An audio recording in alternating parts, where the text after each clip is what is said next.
एक बयान बता देती हूँ क्योंकि कंचना जी भी यहाँ हैं, अजय जी भी हैं। आरजेडी की तरफ से क्या कहा जा रहा है ये भी बड़ी खबर बताओ, क्योंकि इसके बाद मैं जरा इस पर जवाब लूंगी कंचना जी से भी और अजय जी से भी। बीजेपी के आरोपों पर आरजेडी ने जो बयान दिया है वो कह रहे हैं कि गेस्ट हाउस का नाम लेकर लोगों को बचाया जा रहा है, एक षड्यंत्र फैलाया जा रहा है। बीजेपी के आरोपों पर कहा है आरजेडी ने कि गेस्ट हाउस की झूठी कहानी बनाई जा रही है, जिसने षड्यंत्र रचा है उसे बचा रहे हैं, बड़े नामों को बचाया जा रहा है। अब मेरा सवाल यह है कि कौन से बड़े नाम हैं जिन्हें बचाया जा रहा है? जब बीजेपी खुलकर तेजस्वी यादव का नाम ले रही है मैम, तो आप लोग भी बड़े नामों का खुलासा कर दीजिए भाई। आपको कौन रोक रहा है? आपको कोई नहीं रोक रहा है, आप भी लीजिए, बड़े नामों का खुलासा कीजिए। कंचना जी, अजय जी और कंचना जी को रखिए। देखिए, पहली बात तो ये जो अभी प्रेस कॉन्फ्रेंस आई है और तुरंत बताइए, इमीडिएट बताइए, अररिया में पुल गिरा, नीतीश कुमार गया है क्या? नीतीश कुमार गया है और बताया कि क्यों गिरा और करप्शन में कितना लिप्त है। तो ये बात मत कहिए कि आपके हिसाब से तुरंत कोई नेता और गलत पता है, लेकिन ये बात समझने की जरूरत है। मत कीजिए उस पर लिखा हुआ है और एक का नाम यादव है, आपने पूरा एक कहानी कर दी है। इसके करती हूँ आपको तो जरा सा भी बेशर्मी नहीं है। मानहानि का केस भी साथ में पकड़ा चाहिए आप लोग पर। कंचना जी, आप बार बार इस बात को क्यों ड्राइव होम करना चाह रही हैं कि आपके हिसाब से तेजस्वी यादव नहीं बोलेंगे?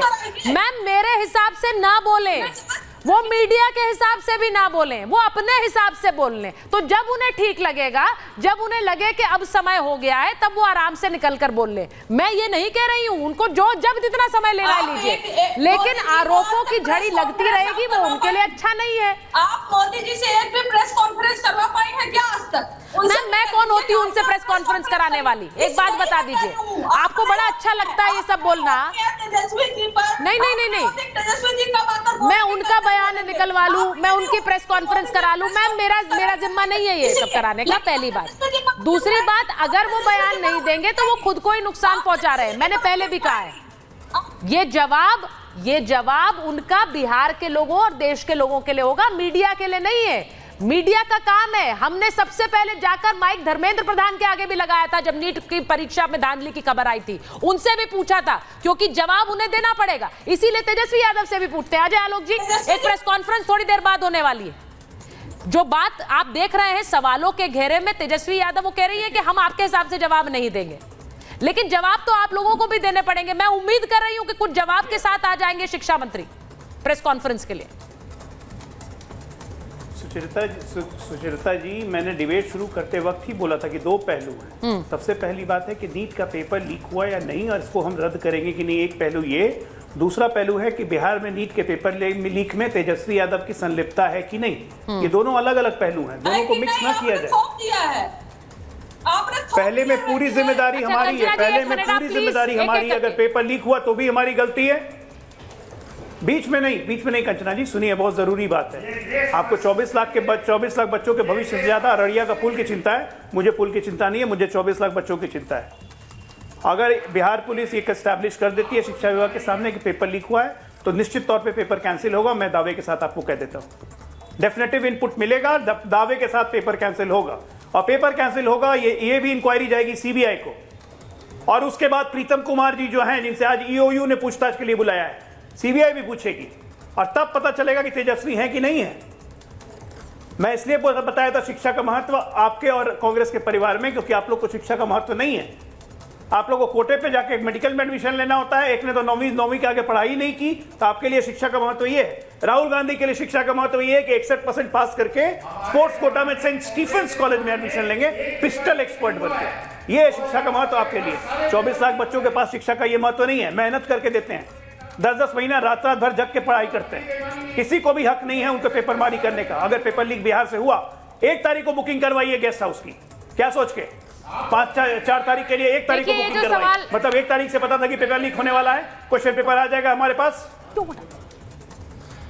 मैं देखिए, एक सवाल, एक सीधी बात यह है कि जब ये जवाब मांगे जाएंगे, ये सवाल होंगे, और जो खबर मेरे पास आ रही है वो ये भी कि थोड़ी देर बाद शिक्षा मंत्री जो प्रेस कॉन्फ्रेंस करने वाले हैं उसमें एनटीए को लेकर और एनटीए के नीट जो परीक्षा है उसकी हैंडलिंग, मिस हैंडलिंग को लेकर बड़ा बयान वो दे सकते हैं, ऐसी खबरें आ रही है, क्योंकि प्रेस कॉन्फ्रेंस थोड़ी देर बाद होगी। मैंने फिर कह रही हूं कि 24 लाख और 9 लाख ये 33 लाख छात्र हैं और इनके भविष्य को दरकिनार कोई नहीं कर सकता है। अगर बीजेपी करेगी तो वो उसके लिए नुकसान है, अगर बीजेपी करती है तो वो उसके लिए नुकसान है, अगर आरजेडी करती है तो उसके लिए नुकसान है।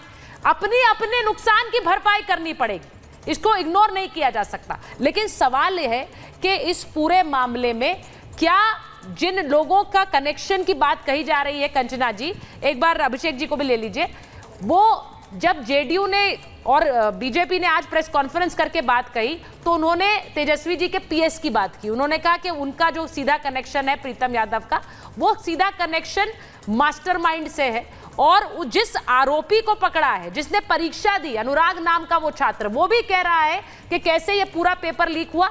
इस सिस्टम से जो सवाल उठेंगे वो बीजेपी के खाते में, लेकिन जो तेजस्वी यादव पर सवाल उठेंगे वो आप ही के खाते में आएंगे। भाई जी आप मुझसे पूछ रही हैं? जी जी कंचना जी। नहीं, मैं कह रही हूँ कि सिस्टम पे ही सवाल उठना चाहिए, और इसलिए क्योंकि आप जांच करवाइए ना जो नाम आया। अभी ये कह रहे हैं क्वेश्चन मार्क, अगर नाम शामिल होगा तो नाम शामिल नहीं हुआ, लेकिन विदाउट इफ एंड बट आपने चला दिया और इन्होंने बोल दिया कि तेजस्वी यादव शामिल है। मतलब मैं आपसे पूछना चाह रही हूँ कि देश में 5 साल में 41 पेपर लीक हुए हैं, कौन है इसकी सरगना? अरे आपकी सरकार है, पावर आपके पास है, डबल इंजन की सरकार बिहार में आपकी है, आपके पास क्या है? आपके घुटने में इतना दम नहीं है, यूजिंग वेरी हार्ड टर्म्स, कि आप पेपर लीक रोक सको।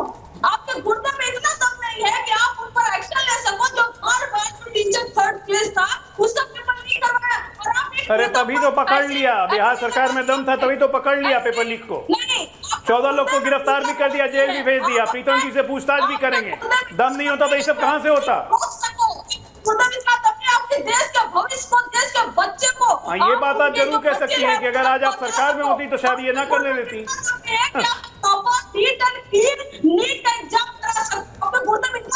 बिहार सरकार में दम था इसलिए तो पकड़ लिया ना, 14 लोग को जेल भी भेज दिया, कैश भी पकड़ लिया, पोस्ट डेटेड चेक भी पकड़ा है। देखिए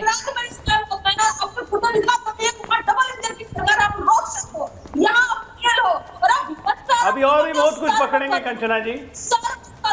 ठीक है कंचना जी, मेरी आपसे एक बार रिक्वेस्ट है कि अगली बार जब भी आप जुड़ेंगी तो प्लीज अपने इस सिस्टम को थोड़ा सा ठीक करिए। मैं आपका सिस्टम मतलब आपका जो ऑडियो वीडियो सिस्टम है उसकी बात कर रही हूँ, क्योंकि आपकी आवाज बहुत अच्छी तरह से नहीं आती है मैम, और मैं नहीं चाहती हूँ कि आपका व्यू हम लूज करें, इसीलिए ये रिक्वेस्ट कर रही हूँ, क्योंकि आपकी ऑडियो में बहुत दिक्कत आती है। मैं आपसे सिर्फ ये पूछ रही हूँ और यहाँ पर बैठे हुए लोगों से, क्योंकि मैंने पहले भी कहा कि हम में से हर कोई व्यक्ति ऐसा कोई बच्चे को जानता होगा जिसने ये एग्जाम दिया है, लेकिन इस वक्त समीर जी ये लड़ाई पॉलिटिकल है या बच्चों के भविष्य से जुड़ी है?